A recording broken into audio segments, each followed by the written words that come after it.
Fortunare, grade 12 Olympus. Ako nga po pala si Andante Froilan Anglo, 12 Olympus. Ako nga pala si Jared Arade, grade 12 Olympus.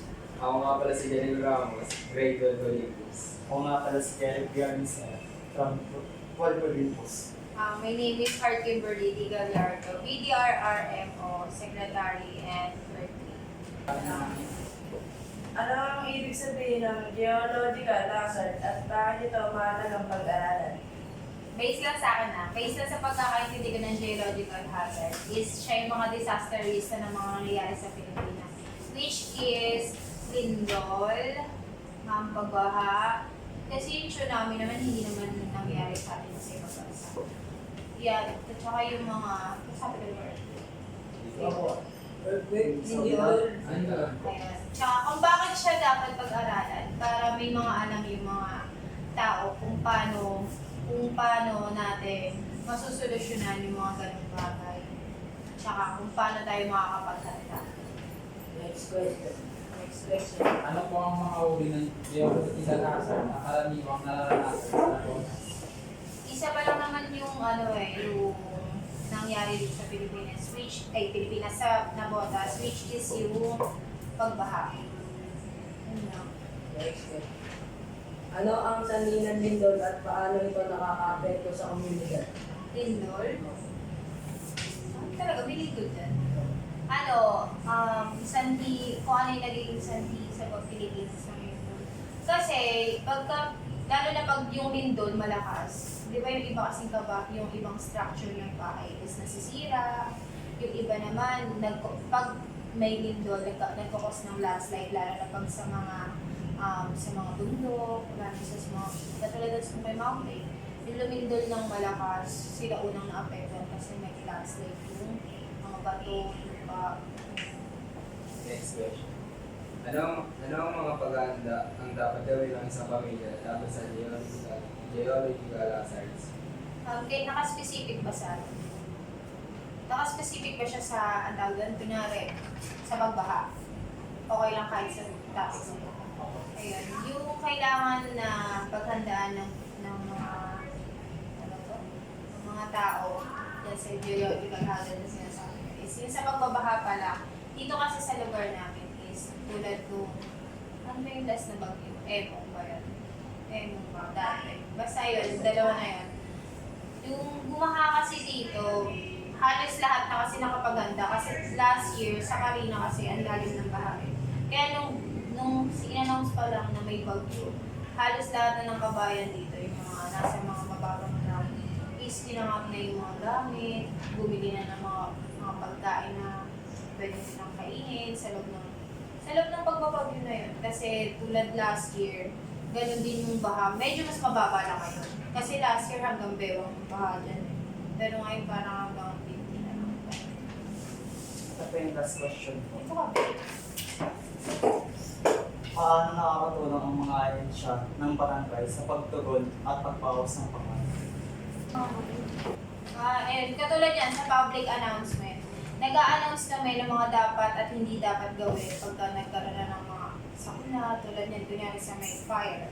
Pagka may fire, lalo na pag kable ng kuryente, hindi ka pwedeng magbuhos ng tubig kasi pwede siyang lumiyab lalo pagka inanaw mo ng tubig. Which is ang kailangan gawin sa mga ganun is yung mga fire extinguisher or aanahan mo nga ng tubig pero wisik-wisik lang hanggang sa mabawasan siya. Tapos, nagpa-public announcement din kami about sa pagbabaha na hindi dapat nagtatakot kung saan. Kasi ayun mismo yung common na problema namin ngayon dito sa barangay, sa mga tao. Tulad niyan, makikita nyo namin nagtatapon ng basura kahit saan. Which is nilagay naman namin na pagka nakita namin nagtapon, pero wala silang mga tao. Ayun kasi yung naging mostly na common kung bakit nagkakaroon ng baha dito sa barangay. Ayun yung mga dahil na sila yung nagiging bara sa mga sa negro, sa mga manhole. Kaya pagka mga ganyan, nagpa-public announcement kami sa mga hindi dapat at dapat. Kailangan ko na. Pakilalay ka muna niyan. Ako, game na. Ako muna.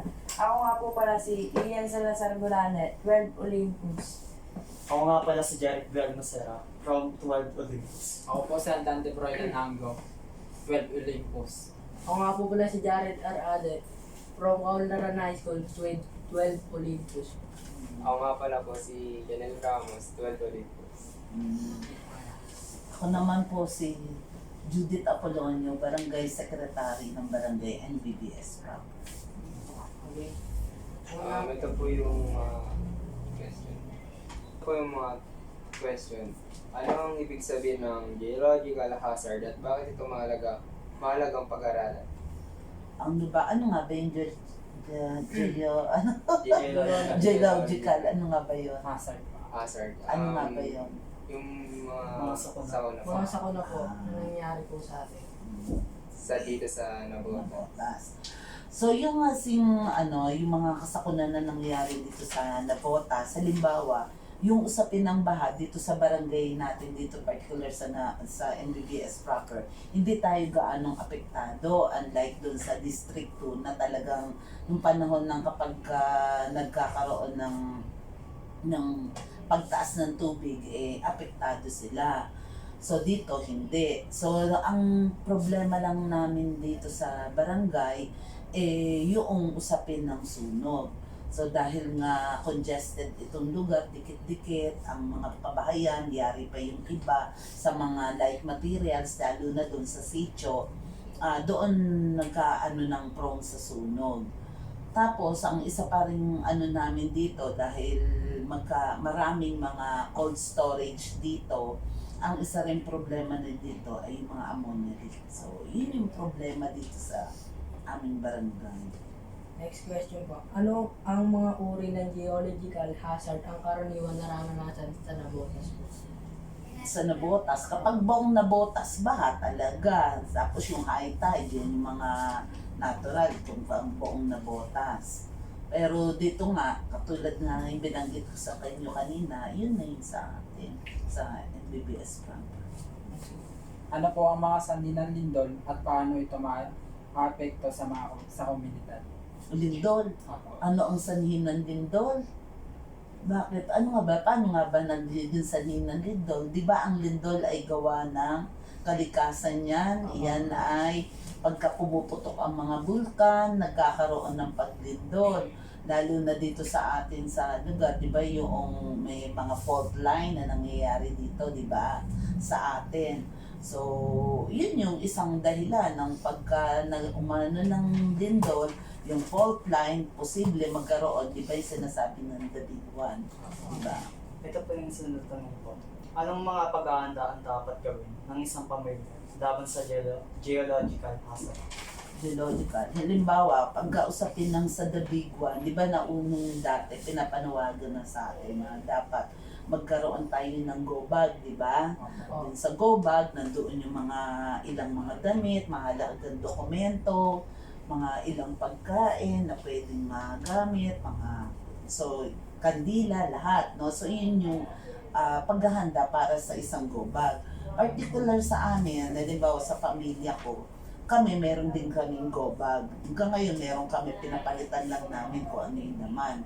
Tapos nag-usap din kami sa pamilya namin na kung sakali, dahil magkakaiwalay kami, may mga nasa kanya-kanyang trabaho, eskwelahan, meron kaming, na kapag nagkaroon ng problema, meron kaming isang lugar na tagpuan, doon kami magkikita-kita. So yun yung preparasyon ng pamilya namin kung sakaling dumaan ang the big one.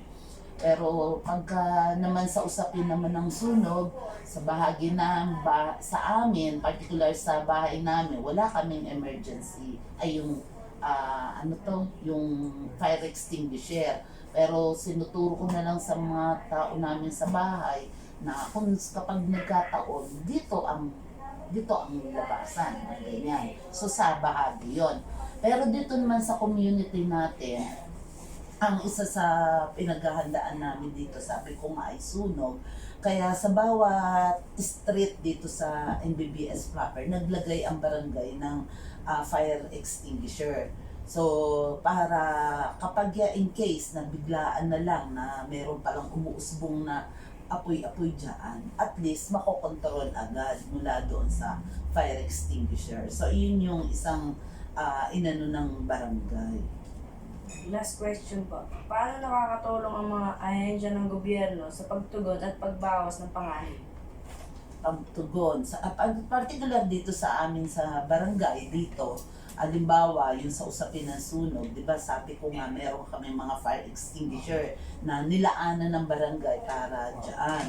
Tapos ang ginawa namin, nag-training kami. Tinrain na dun sa bawat street na nawagan kami sa mga samahan dito, mga CSO, na i-train kung paano gamitin yung fire extinguisher. Kasi siyempre, mahirap naman na pagka sinabi niya, yan ang fire extinguisher, tapos hindi alam gamitin, baka ihagis na lang doon sa apoy, o di paano mapapatay. So doon, tinuruan namin kung paano siya gamitin, para in case of emergency, kahit sinong tao, kapag nagkaroon, alam kung paano gumamit ng ganoon. So, yun yung isa sa paghahanda na ginawa namin.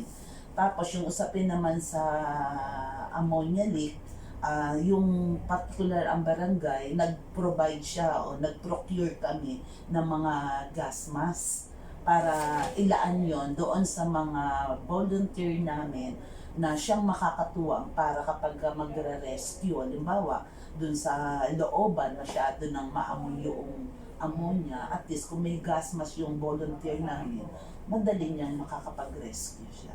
So, Okay, ganun lang. Okay, thank you rin sa inyo.